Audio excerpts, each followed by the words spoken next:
ओम नमः शिवाय. हर हर महादेव. गणपती बाप्पा मोरया. मंगलमूर्ती मोरया. बाप्पाच्या कृपेने तुमच्या सर्व इच्छा मनोकामना पूर्ण हो. नमस्कार मंडळी. तर आज मी तुम्हाला भगवान शिवशंकरांची, माता पार्वतीची आणि भगवान श्री गणेशाची अंगारकी चतुर्थीची व्रतकथा सांगणार आहे. ही कथा ऐकल्यामुळे आपल्या आयुष्यातील संकट, दुःख, दारिद्र्य, गरिबी ही दूर होत असते. त्याचसोबत आपल्याला भगवान श्री गणेशांचा, माता पार्वतीचा, भोलेनाथांचा आशीर्वाद देखील प्राप्त होत असतो. त्यामुळे व्हिडिओ स्किप न करता शेवटपर्यंत जरूर बघा. चॅनलमध्ये नवीन असाल तर चॅनल लाईक करा आणि सबस्क्राईब देखील करा. तसेच कमेंटमध्ये गणपती बाप्पा मोरया किंवा हर हर महादेव लिहायला विसरू नका आणि शेजारील नोटिफिकेशन बेल देखील प्रेस करा, जेणेकरून मी जेव्हा पण व्हिडिओ बनवेल तर तो व्हिडिओ तुम्हाला सर्वात अगोदर दिसेल. एके दिवशी पार्वती देवीने भगवान शिवशंकरांना असा प्रश्न केला की श्री गणेशाला शमीपत्र हे का प्रिय झाले, त्याची कथा काय? त्या प्रश्नाचे पार्वतीस उत्तर देताना शंकर म्हणाले, प्रिये, फार फार वर्षांपूर्वी प्रियव्रत नावाचा राजा होऊन गेला. त्या राजाला कीर्ती आणि प्रभा या नावाच्या 2 राण्या होत्या. या राजाचे आपल्या प्रजेवर अगदी पुत्रवत असे प्रेम होते. पुढे प्रभा राणीस एक पुत्र झाला. हा पुत्र मोठ्या लाडाकोडात लहानाचा मोठा झाला. राजा प्रियव्रताने पुत्रास सर्व प्रांतात उत्तम तयार केले. एकदा असे झाले की राजाची ज्येष्ठ भार्या कीर्ती ही राजाची सेवा करत असताना प्रभा राणीने सौती मत्स्यराणी कीर्ती राणीस अपमानित करून तिला लाथ घालून बाहेर घालवले. या अपमानाने राणी फार दुःखी कष्टी झाली. कीर्ती राणीस आपला असा झालेला अपमान सहन होईना. ती देहाचा अंत करण्याचा विचार करू लागली. तेवढ्यात तिथे त्या राजाचे राजपुरोहित आले. त्यांनी राणीस दुःखी कष्टी पाहून तिच्या दुःखाचे कारण जाणून घेतले. त्यांनी दुःख निवारण्यासाठी तिला गणेश उपासनेचा मार्ग सांगितला. तेव्हा कीर्ती राणीने मंदार वृक्षाच्या काष्टापासून एक सुंदर सुबक गणेश मूर्ती तयार करून घेतली आणि ती त्या श्री गणेश मूर्तीची मनोभावे उपासना करू लागली. राजपुरोहितांच्या मार्गदर्शनाप्रमाणे कीर्ती राणीने आपल्याच महाली त्या मंदार काष्ट गणेश मूर्तीची प्रतिष्ठापना केली. रोज मनोभावे राणी गणेशाचे पूजन करे. सिद्धमंत्राचा जप करणे, गणेशास प्रिय अशा दुर्वांची जुडा वाहने, प्रार्थना करणे अशी उपासना करत होती. एके दिवशी काय झाले कोणास ठाऊक, पण दासीला काही दुर्वा मिळेनात. तिने काय केलं, दुर्वा नाहीत म्हणून राणी शमीपत्रे आणून दिली. ध्यानमग्न राणीने गणेश नामाचा उच्चार करत दुर्वा म्हणून ती शमीपत्रे गजाननास अर्पण केली. त्या कीर्ती राणीच्या पूजेने श्री गजानन तिच्यावर अतिप्रसन्न झाले. त्यांनी राणीस तुला उत्तम असा पुत्र होईल, राजा प्रियव्रत तुझ्यावर पूर्ववत प्रेम करेल असा आशीर्वाद दिला. श्री गजाननाच्या आशीर्वादाने आपल्याला पुत्रलाभ होणार या कल्पनेने राणीही मनोमन सुखावली. मात्र आपल्या पुत्राच्या भाकिताबद्दल विचारणा केली असता राणी जो समाचार मिळाला तो असा. श्री गणेश राणीस म्हणाला, हे देवी, तुला माझ्या कृपेने पुत्र होणार. पण काय देवा? तिने उत्कंठतेने विचारले. तेव्हा गणेशाने तिला सांगितले की वयाच्या 4थ्या वर्षी तुझ्या मुलावर प्राणघातक असा विषप्रयोग होईल. ते त्या जीवाचे पूर्वप्राक्तान असेल, पण तो पुत्र माझ्या वरदानाने होणार असल्याने त्या बालकास माझाच एक भक्त गुरुत्समत नावाचे ऋषी त्या जिवंत करतील. तुझा हा पुत्र माझा भक्त म्हणून जगात नाव कमवेल. तू त्या पुत्राचे नाव क्षिप्रप्रसादन असे ठेव. पुढे लवकरच कीर्ती राणीस त्या श्री गणेश वचनाचा प्रत्यय आला. राजा प्रियव्रत पुन्हा ज्येष्ठ राणीवर प्रेम करू लागला. त्या राणीला एक पुत्र झाला. श्री गणेशांच्या सांगण्याप्रमाणे त्या पुत्राचे नाव हे क्षिप्रप्रसादन असे ठेवण्यात आले. पुन्हा एकदा प्रभा राणीच्या मनातला सौती भाव जागा झाला. तिने कीर्ती राणीच्या पुत्रावर दूधमातातून विषप्रयोग केला. राजपुत्र क्षिप्रप्रसादन गतप्राण झाला. राणी पुत्रवियोगाने दुःख करू लागली. श्री गणेशाची करुणा भागू लागली. तेव्हा अचानक ऋषीवर गुरुत्समत यांची स्वारी राजदरबारी आली. कीर्ती राणीने डोळ्यात पाणी आणून पुत्राची ती वार्ता निवेदन करताच त्रिकाळज्ञानी गुरुत्समत ऋषी म्हणाले, हे राणी, तुझ्या आजवरच्या गणेश उपासनेमधले शमीपत्रे अर्पण करण्याचे जे पुण्य तुला लाभले आहे ते पुण्य तू राजपुत्रास दान दे, तो पूर्ववत होईल. कीर्ती राणीने खरोखरच शमीपत्र अर्पणाचे पुण्य त्या मुलास देव केले आणि काय आश्चर्य, ते बालक अगदी सहजपणे झोपेतून उठून बसावे तसे जागृत झाले. हा दिव्य चमत्कार पाहून सर्वांनी मुनींचे पाय धरले. सर्वांनी त्यांना अशी विनंती केली की मुनीवर आम्हा शमीपत्राचे महत्त्व सांगा. एके दिवशी इंद्रलोकी देवर्षी नारदांचे आगमन झाले. इंद्राने त्यांचा उचित सन्मान केला. त्यांचा सुख वार्तालाप चालू असताना नारद म्हणाले, देवेंद्रा, विधिहोत्र नावाच्या नगरामध्ये एक विद्याशास्त्र कला निपुण असा औरव या नावाचा ब्राह्मण राहत होता. त्याच्या पत्नीचे नाव सुमेधा. या दोघांना एक सुंदर, रूपवान आणि सद्गुणी अशी कन्या होती. तिचे नाव होते शमिका. धौम्य ऋषींचा मुलगा मंदार हा शौनक नावाच्या ऋषींकडे वेदाभ्यास करत होता. या मंदाराची बुद्धी निपुणता, सत्वगुण, लागवी बोलणे या गुणांवर भर देत औरस ब्राह्मणाने आपली कन्या जी शमिका विवाह या धौम्य ऋषींच्या पुत्राशी लावून दिला. आता मंदार आणि शमिका ही पती पत्नीची जोडी त्याच ठिकाणी एका कुटीत निवास करून राहू लागले. एक दिवस काय झाले, थोर गणेश भक्त भृशुंडी ऋषी हे खास भेट घेण्यासाठी शौनक ऋषींच्या आश्रमात आले. एका थोर अशा गणेश भक्तांच्या दर्शनाने शौनक ऋषींच्या आश्रमातील सर्वांना मोठा आनंद आणि समाधान वाटले. पण झाले असे की जेव्हा मंदार आणि शमिका हे त्या ऋषींच्या दर्शनासाठी पुढे आले, त्यावेळी भृशुंडी ऋषींचे ते रूप पाहून त्या दोघांना हसू आले. त्यांनी ते हसू लपवण्याचा प्रयत्न केला, पण तो सफल झाला नाही. एका महान ऋषीचे दर्शन घेत असता असा विकल्प आपल्या मनात यायला नको होता असे त्या दोघांनाही मनोमन वाटत होतेच.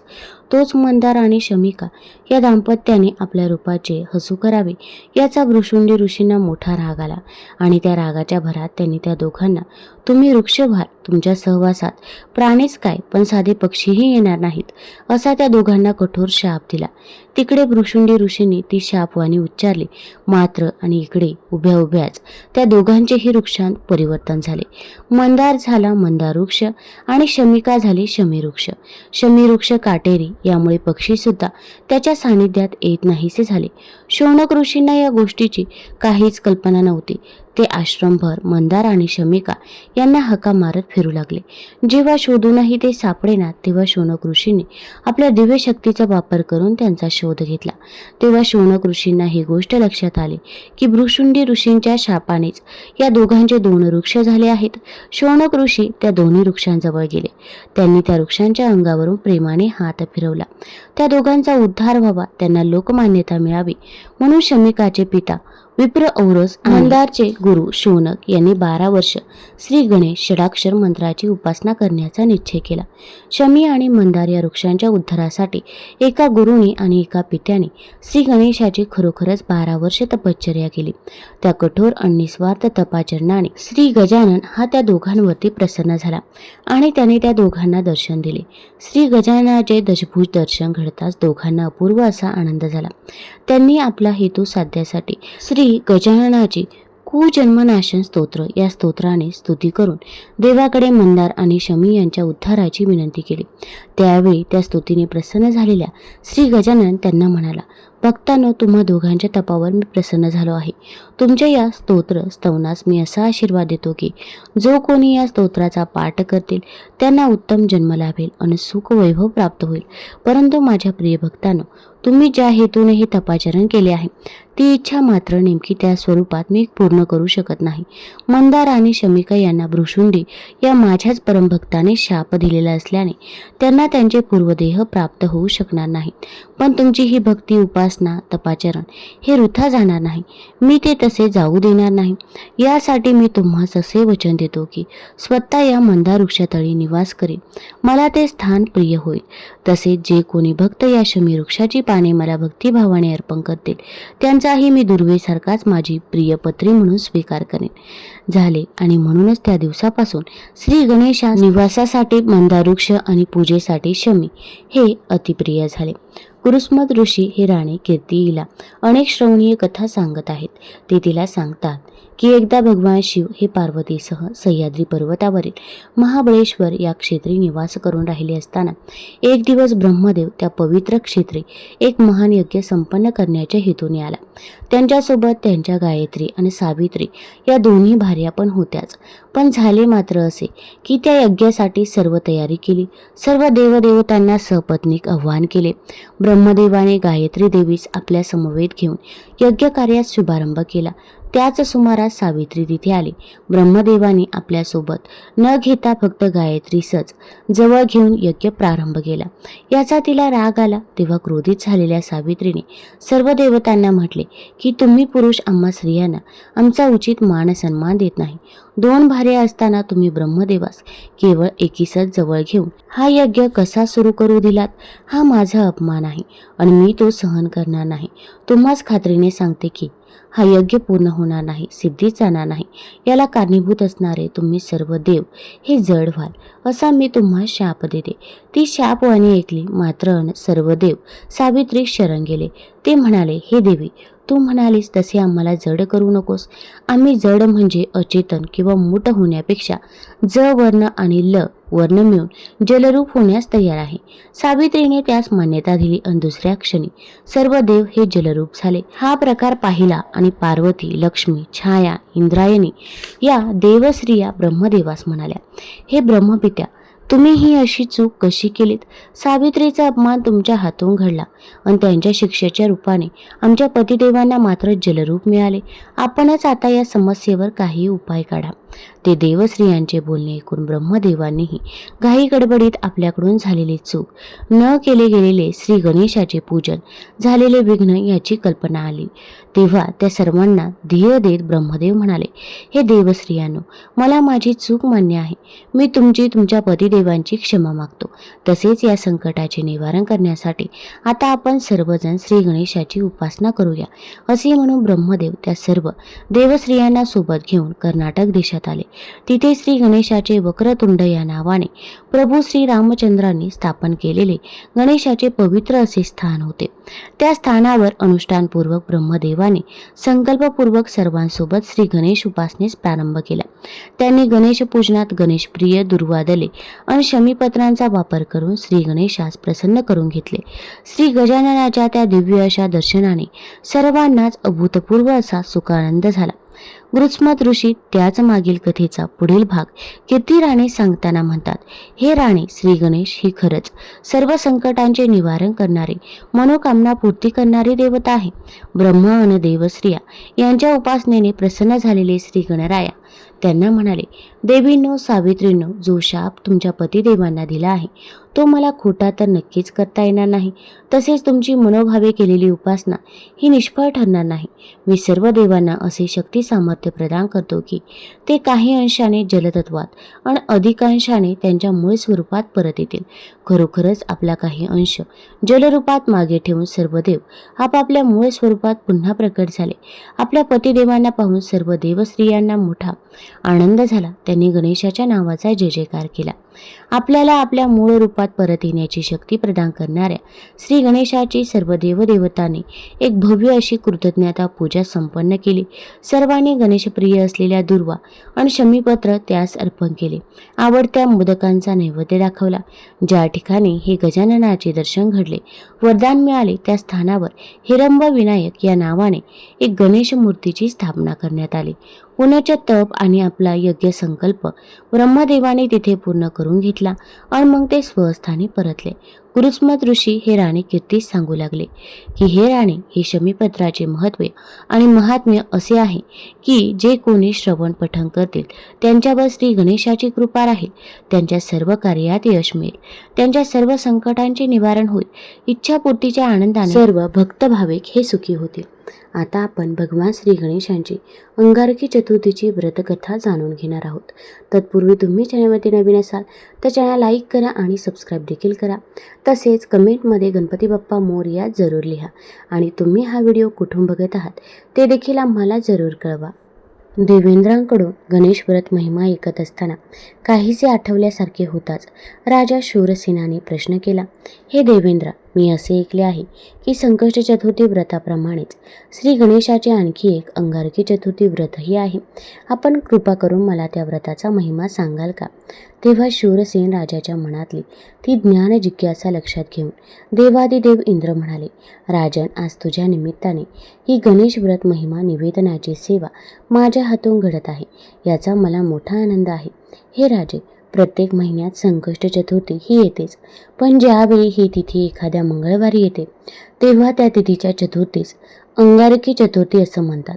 मात्र कालगणनेच्या खेळात ही अशी चतुर्थी तिथी फार कमी वेळा येते.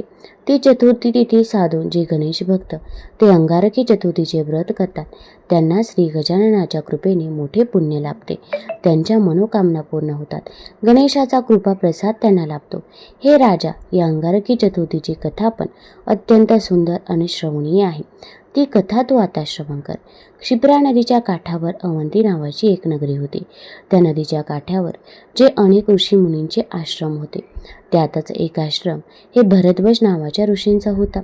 भरद्वाज ऋषी हे एक महान तपस्वी आणि अग्निहोत्री होते. त्यांच्या आश्रमात अनेक विद्यार्थी विद्यार्जन करत. एकदा हे भरद्वाज ऋषी पहाटे पहाटे क्षिप्रा नदीवर स्नानास गेले. तेव्हा त्यांनी असे पाहिले की स्वर्गलोकीच्या काही अप्सरा त्या नदीपात्रात स्नान करत होत्या. त्या सर्वांग सुंदर कमनीय नवयौवना अप्सरांचे ओले अंग पाहून अचानक भरद्वाज ऋषींच्या मनात कामविकार इतक्या मोठ्या प्रमाणात निर्माण झाला की त्यांना तो संयमाने आवरणे शक्य झाला नाही. परिणामी त्यांचे जे तेज खाली पडले ते खाली पडलेले वीर्य धरणी मातेने आपल्या पोटात समावून घेतले. झालेल्या प्रसंगाने भरद्वाज ऋषी मात्र मोठे खजील झाले. त्यांनी कसेबसे आपल्या चंचल मनास आवरले. नित्याचे स्नान केले. झालेल्या गोष्टीबद्दल ईश्वराकडे क्षमा मागितली आणि ते आश्रमात परत आले. पुढे आपल्या नित्याच्या ध्यानधारणा तपसाधना विद्यादान या कामात त्यांनी ती घटना विसरल्यासारखी झाली. मात्र इकडे असे झाले की त्या ऋषीवीर्यांपासून पृथ्वीला एक लालबुंद तेजस्वी असा बालक झाला. तिने त्याचे नाव भौम असे ठेवले. भौम म्हणजे मंगळ, लालसर रंगाचा तेजस्वी. एकदा या बालकाने आपल्या मातेस आपल्याला असा हा तांबूस लालसर रंग का प्राप्त झाला, आपण नेमके कोण आहोत हे धरणी मातेकडून जाणून घेण्याचा प्रयत्न केला. तेव्हा धरणी मातेने मंगळास त्याच्या जन्माचे ते रहस्य सांगितले. आपला पिता म्हणजे साक्षात थोर तपस्वी भरद्वाज ऋषी आहेत हे ऐकून मंगळास मोठा आनंद झाला. त्याच्या मनात पित्याची भेट घेण्याची प्रबळ इच्छा निर्माण झाली. तेव्हा धरणी माता एका मातेचे रूप घेऊन त्या मंगळास त्या भरद्वाज ऋषींच्या आश्रमात घेऊन आले. ऋषींना जेव्हा त्या भेटीस आलेल्या बालकाचा आणि आपल्या पितापुत्राचा संबंध असल्याचे कळले तेव्हा प्रथम भरद्वाज ऋषींना मोठे आश्चर्य वाटले.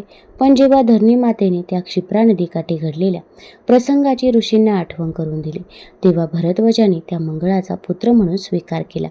त्यांनी धरणी मातेच्या विनंतीप्रमाणे त्यास आपल्याच आश्रमात ठेवून घेतला. उचित वेळी त्याची मुंज करून त्यास वेदविद्या, नाना कला इत्यादी शिकवल्या. तसेच पित्याने पुत्रास आत्मकल्याणासाठी श्री गणेशाचा एक सिद्ध मंत्र देऊन त्यास गणेश उपासना करण्याची आज्ञा दिली. त्या पितृ आज्ञेचा आदर करत मंगळ हा नर्मदा नदीच्या काठावर गेला. तेथे एक उत्तम स्थान पाहून त्याने जवळजवळ 1000 वर्ष श्री गणेशाची आराधना जप तप केले. श्री गणेश प्रसन्न होऊन त्यांनी आपल्या या भक्तास दर्शन दिले. ते म्हणाले, बाळ मंगळा, मी तुझ्या भक्तीने प्रसन्न झालो आहे. हवा तू वर मागून घे. तेव्हा मंगळ हात जोडून म्हणाला, हे गणराया, तुम्ही माझ्यावर सदैव कृपादृष्टी राहू द्या. मग स्वर्गलोकीचे अमृत मिळू दे. आज ज्या तिथी अनुवारास तू मला प्रसन्न होऊन हा दर्शन दिलास तो दिवस तुझ्या व्रताशी जोडलेला जाऊ दे. तेव्हा प्रसन्न झालेले गणराज म्हणाले, हे भूमिपुत्रा, तू भूम या नावाने ओळखला जाशील. तुला अमृताचा लाभ मिळेल. आज मंगळवार आणि चतुर्थी तिथी आहे.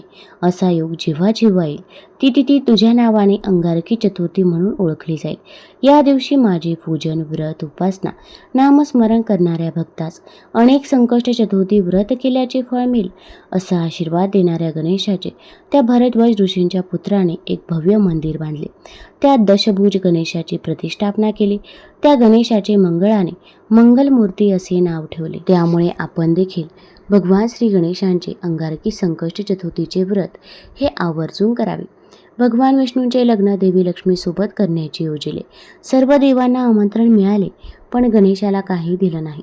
भगवान विष्णूंच्या मिरवणुकीच्या वेळी सर्व देव आपापसात चर्चा करू लागले की श्री गणेश नाही. मग सर्व देवांनी विष्णूंना विचारले तर त्यांनी म्हटले की आम्ही गणेशाच्या वडिलांना म्हणजेच महादेवांना आमंत्रण दिले आहे. जर गणेशाला वडिलांसोबत यायचे असेल तर ते आले असते. तर काही जण म्हणू लागले की ते जास्त खातात आणि ते आले तरी त्यांना घराच्या संरक्षणासाठी बसवून देण्यात येईल. नंतर ही गोष्ट गणेशाला समजताच त्यांनी आपल्या मूषक सैन्याला पुढे पाठवून वाटेला खालून पोकळ करून दिले. वऱ्हाड तिथून निघाल्यावर रथांची चाकं जमिनीत रुतली. बऱ्याच वेळा प्रयत्न केल्यावर देखील चाक नाहीच निघाले. सर्वांनी आपापल्या परीने प्रयत्न केले, तरीही निघाले नाही. बऱ्याच जागीतून ते तुटायला लागले. कोणालाही काही सुचत नव्हते की आता काय करावं. तेव्हा नारदजींनी सांगितले की आपण गणेशाचा अवमान करून चांगलं केलं नाही. जर आपण त्यांना मान देऊन आमंत्रित कराल तरच आपले कार्य सिद्ध होऊ शकेल आणि हे संकट देखील टळेल. मग शंकराने आपल्या सेवक नंदीला पाठवले आणि ते गणेशाला घेऊन आले. गणेशाची आदराने पूजा करताच रथाची चाके निघाली. तेव्हापासून कोणत्याही पूजेच्या अगोदर पहिल्यांदा भगवान श्री गणेशाचे नामस्मरण केले जाते. देवी पार्वतीला सर्व देवांनी अमृतापासून तयार केलेले एक दिव्य मोदक दिले. मोदक बघून दोन्ही मुले कार्तिकेय आणि गणेश आईकडून मागू लागले. तेव्हा आईने मोदकाच्या महत्त्वाचे वर्णन करून म्हटले की आपल्या दोघांमधून धर्माच्या दृष्टीने श्रेष्ठ होऊन सर्व तीर्थक्षेत्रांना जो प्रथम भेट देईल त्यालाच हे मोदक मिळेल. आईची गोष्ट ऐकून कार्तिकेय तर आपल्या मोरावर बसून एक चांगले मुहूर्त बघून सर्व तीर्थक्षेत्रांना भेट देऊन आले. इथे गणेशाचं वाहन उंदीर असल्यामुळे ते असं करण्यास असमर्थ होते. तेव्हा गणेशाने अत्यंत आदराने आपल्या आई वडिलांच्या भोवती प्रदक्षिणा घालून त्यांच्यासमोर जाऊन उभे राहिले. हे बघून आई पार्वती म्हणाल्या की सर्व तीर्थक्षेत्रात केलेले स्नान, सर्व देवांना केलेला नमस्कार, सर्व यज्ञाची फलप्राप्ती, सर्व प्रकारचे उपवास, मंत्र, योग आणि संयमाचे पालन हे सर्व आई वडिलांच्या पूजेच्या 16व्या भागाच्या बरोबर देखील असू शकत नाही. म्हणून हे श्री गणेश शेकडो पुत्र आणि शेकडो गणांच्या पेक्षा वर आहे. म्हणून हे मोदक मी श्री गणेशाला देत आहे. आई वडिलांच्या भक्तीमुळे प्रत्येक यज्ञात सर्वात आधी श्री गणेशाची पूजा होईल, हे पद्मपुराणामध्ये देखील सांगितलेलं आहे. तुम्हाला जर ही कथा, ही माहिती आवडली असेल तर चॅनल लाईक करा, सबस्क्राईब करा आणि आपल्या मित्रपरिवारासोबत जरूर शेअर करा. धन्यवाद.